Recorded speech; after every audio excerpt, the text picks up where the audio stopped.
What's up, YouTube? Big G here out of Indy. Quick question.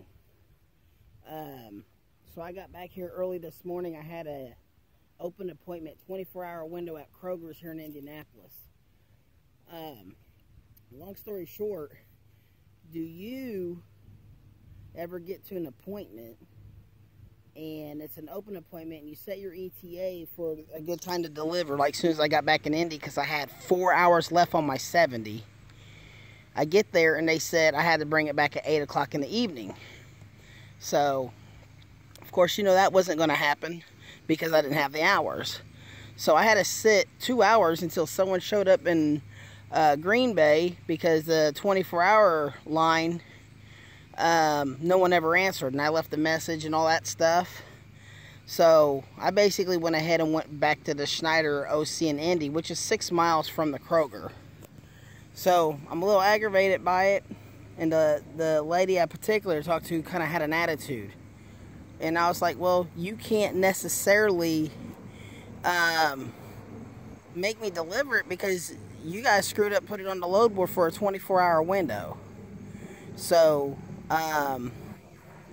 you know, by doing that, I had to sit there almost an hour and a half at the OC and wind down my hours to like 2 hours. And I drive my tractor home, which is no big deal because I only live 16 miles from the OC. But, you know, long story short, but anyway, they went ahead and said drop it. They'd have a day cab deliver it for me. So, that's what I did. And I got home and had like roughly about an hour and a half or whatever. So, and another thing is, I was kind of talking about my turn signal issues. I put them LEDs in, and I was having rapid flash because I didn't have a resistant wire. So I went ahead and threw my regular bulbs in there for now. Well, I'm still having rapid flash. So I talked to a mechanic buddy of mine. It told me that there's 3 fuse boxes in these Cascadias. And if anyone has this issue, I guess there's like 2 little circuit breakers in the fuse box that's on the firewall, basically where the driver's seat is, where the steering wheel. And there's one up and down, and there's one long ways, and those control left and right. And he said when it's doing that, if I pull one out and trade it with the other one and see if it does normal, he said, because sometimes them circuit breakers go out. So that may be what I'm getting into. I'm going to mess with it here in just a minute. Hopefully that'll fix it.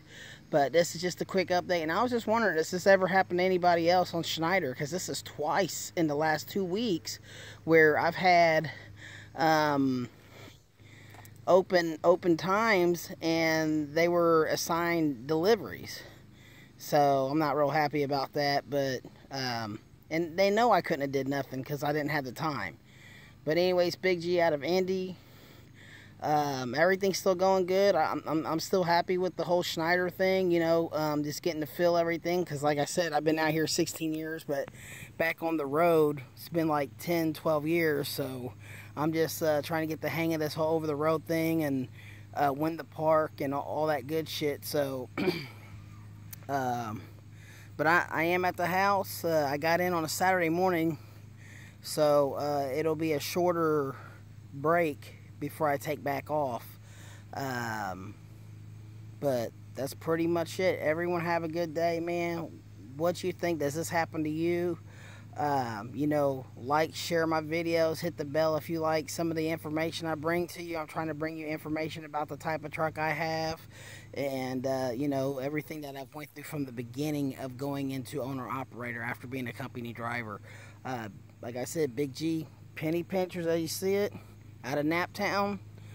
There's there's the truck. I did buy mine from Lone Mountain.